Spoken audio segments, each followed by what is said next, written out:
Hi everyone, welcome to my YouTube channel. My name is Tisha. If you're new here, hello. Please hit the like and subscribe button to support this video and support me in general. I wanted to bring you a video today about my gut health healing journey. It's been a long road. I feel like I've experienced negative health symptoms from the age of 17 and never really found a solution despite trying so many different diets and eating programs. You name it, I've probably given it a go and found that nothing really worked for me, and I realized now why it didn't work for me because of my diagnosis of SIBO. I had health symptoms that were quite extensive, and I think I will go through them just to kind of give you an insight into what I was experiencing for such a long time. Some of the things that I experienced were weight fluctuation. My weight would go from anywhere between 57 to 63 or 64, and then it would just go back down and go back up, and nothing would really change in that time. Like, I would still exercise the same amount.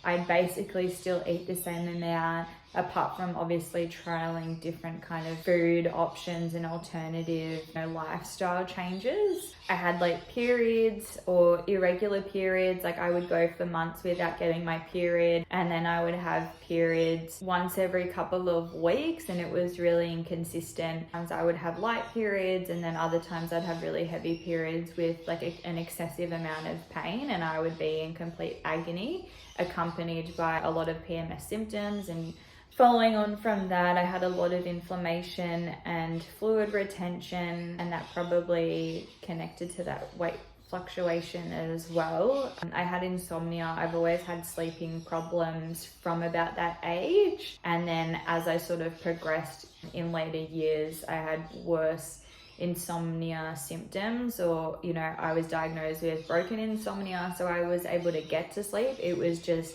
staying asleep that was like the real problem, and that obviously really affected my mental health as well. And then last but not least is my skin problems. I had cystic acne from about the age of 17 as well, and tried all different types of creams and medications, and then went on to Roaccutane when I was about 21. And although it was like a fantastic option for me, I didn't get any acne anymore, and I was really reaching a point where I was fearful of getting more scars if I didn't do anything soon about my skin. However, looking back, I really regret doing the Roaccutane treatment. I was on it for about a year and a couple of months, which is a really long time for somebody to be on Roaccutane, and it really affected my gut health, my mood in general. I did have a bit of joint pain as well, and I know other people, particularly women, have had really severe symptoms as well, and I knew all of that going in, but I was just really desperate to have really nice and beautiful skin like the models and people on Instagram. After experiencing all of these issues, I see the thing with change is that, a solution or possibility can be in your sight, that you kind of have an inkling that may work, but getting to that point and actually saying, okay, like I'll try, is, like a totally different factor on its own. And I had to get in a lot of pain until I really like chucked in the towel and was ready for change. Later down the track, we kind of established that I had SIBO, which is overgrowth of bacteria in the small intestine. Generally, there's two routes of treatment. It's really strong antibiotics, and a lot of people go on like an IV antibiotic journey, or you work on building up really good bacteria in your gut and basically flushing out that bad bacteria. And so I've gone the alternative route just because of my experience with my Roaccutane journey and kind of seeing how much damage that really did to my gut. And I didn't waste all of this good work that I'd been doing to then go back to antibiotics and then coming off that and then having to rebuild my gut all over again. Like, that just seemed just really mentally and physically taxing. The nutritionist that I'm currently seeing now, who I started off with, she decided to only help clients on a metabolic balance program, which is a program that hails from Germany and works on 8 essential principles to eating. I had to take a whole bunch of tests, including like a specimen test, a urine test, and a whole bunch of blood tests as well, and found that I had a lot of deficiencies that, you know, in normal medicine where I went to a GP and got a blood test, I wouldn't have deficiencies in. My nutritionist works with different indicators. Probably go over what metabolic balance is and the process. So metabolic balance is a program that you go through, and it's not just something that you do for a couple of weeks and then give it up. Like, they're principles that you take on long term, and it's not just about what you eat, but how you eat and the approach you take. For me, I first started phase 1, which was all about detoxing and really just kind of bringing it back to basics and having this process where my body can flush out and have a break. So after that phase, I moved on to phase 2, which is about reintroducing foods and working from the meal plan that is prescribed to you by metabolic balance practitioners. So not by my nutritionist, but the practitioners that are from Germany, based on my results of my blood tests and obviously my history and everything like that. We went through this whole process where I explained my history and all of my symptoms, and then that was sent off to Germany, and they were able to create this food plan that's basically totally tailored for me. Phase 3 is really just about getting used to the metabolic balance journey. I think you introduced deviation meals as well into that, so where you can, you know, live a little and have a little sweet. There's strategies around how you do that, and a lot of this plan is about insulin regulation. Phase 4 is just this relaxed phase where you're just moving through the motions and living your best life, but then still loosely living like by your meal plan, and obviously still staying true to the principles as well. The last stage would be about keeping the principles, but being obviously a bit more flexible in the food plan. I found that as I moved through the phases, I had to move really slowly through phase 2 and phase 3 just because I had heavy sensitivities to food, particularly dairy and wheat and high FODMAP food. With my nutritionist, she has provided a food freedom course, and it is all about mentally adapting to the change so that I'm getting bored on my physiological change as well, which was really helpful for me to reestablish a different relationship with food and being able to let go of that control around food as well. And I didn't even realize that I had so much control issues around food. I had a pretty low self-esteem because I was experiencing all of these symptoms, and I really felt alone, and I felt hopeless, and I felt like something was really wrong with me. I didn't really listen to any YouTubers or hear from any of my friends or people that I know that were going through the same things as me. And it wasn't until I joined a support group on Facebook with like-minded people who had similar symptoms and, you know, were sharing the same things as me that I realized that I wasn't alone, and that I wasn't the only one who ate my feelings, you know, because like I had a lot of things around food, and, you know, I would only reward myself with a particular type of food when I felt like I was worthy enough, or, you know, when I restricted myself enough, and that's really unhealthy, and it just kind of feeds this cycle of laps and getting back on the horse and laps and getting back on the horse. Like, I just never realized that I had to change my mental approach to my physical health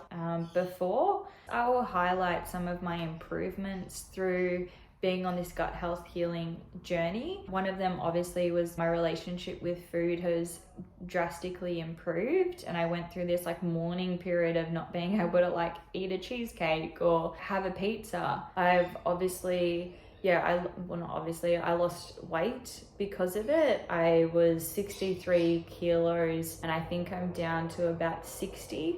And I know that weight doesn't really count for a lot, particularly when you're training, because I can notice that I look so much better at a heavier weight with more muscle as opposed to less weight with less muscle. I'm like happy at being at 60 kilos and being muscly, but I don't weigh myself anymore. It's not something that I judge as an indicator of like progress. I think I judge more what I look like and like how I feel, predominantly how I feel, because how I feel really changes the way that I view myself, right? So if I feel better, obviously I'm going to look better in the mirror, and that's something that is an ever-growing process, and that I'm kind of healing from that in a way as well. I do have regular cycles now. I get my period every month. A weird thing that had happened, which I didn't know that was an issue, is that so I got to a stage where I was getting regular periods just kind of briefly before I started Metabolic Balance, and then Metabolic Balance really helped with that process.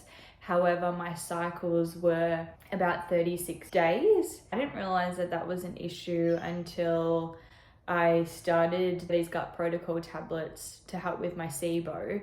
In the last 3 months, I've had a 32-day cycle, which is just like, that's just amazing to me, and my PMS symptoms are just decreasing. The healthiness of my bowel movements, sorry, TMI, that's just amazing. Honestly, it's like taking a holiday. And then lastly would be my skin. I've had the best skin, like consistent best skin that I've had in such a long time. And I know that I overdo it just based on my skin texture. Like as soon as I have too much sugar, I do get like maybe a pimple or two here. And if I do have too much wheat, which really it doesn't take a lot, then I get little raised pimples here as well. I guess one last benefit would just be my mental clarity, and I just feel so much stronger in my mental health. Like I just feel more confident. I feel like I have more energy. I go to the gym now and I don't feel like massively fatigued the next day. I feel quite confident in being able to do consecutive days of working out without any issues at all. I'm still in this healing process, and I've definitely still got a bit to go yet, and I guess I'm working towards a date in April where I go to the US, which will be a massive challenge. I think, going on little holidays this year has really demonstrated to me how much I need to kind of be a bit more vigilant around my eating and my style of eating, because you can really get swept up in eating out all the time and just having what everyone else has. I'm really being delicate in planning different places that I can eat while I'm over there,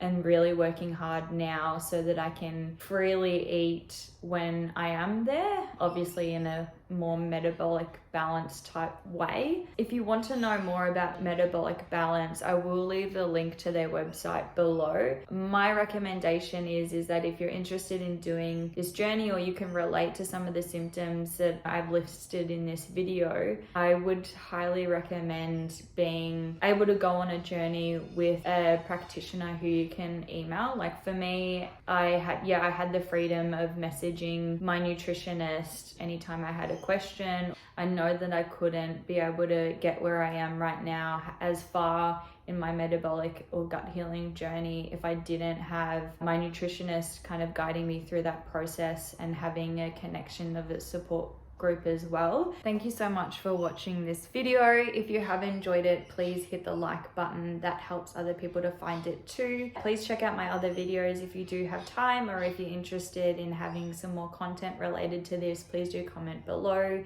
Any of your own personal journeys, I'd love to hear them as well. You can always follow me on Instagram and send me a direct message. I feel like the more people I get to know who have similar experiences to me, the better I feel, and the better I'm able to become more educated around health related things and be able to empower myself with knowledge. That's always a positive. So have a lovely day, and I will see you in my next video.